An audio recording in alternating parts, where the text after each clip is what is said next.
Guys, അപ്പം നമ്മൾ ഇന്ന് വന്നിരിക്കുന്നത് ഒരു കുന്നുമണി റബ്ബർ എത്തുന്ന സ്ഥലത്താണ്. അവിടുത്തെ വ്യൂസും കാണാം. ഫസ്റ്റ് പണിയെടുക്കുന്നത് കാണാം. അയ്യോ, കാണാൻ പറ്റുമോന്നറിയില്ല. ചുവന്ന ചുരിദാറിട്ട് പോണത് അമ്മയാണ്.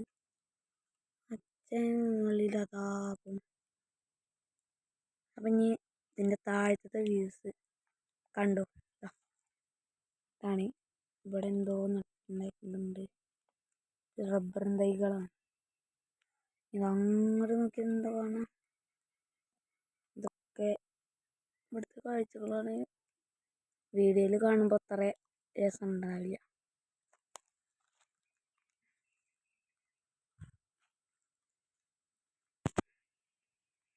ഇന്നത്തെ വീഡിയോ ഇത്രയേ ഉള്ളൂ. ലൈക്കും സബ്സ്ക്രൈബും ചെയ്തിട്ട് പോയിക്കോളൂ.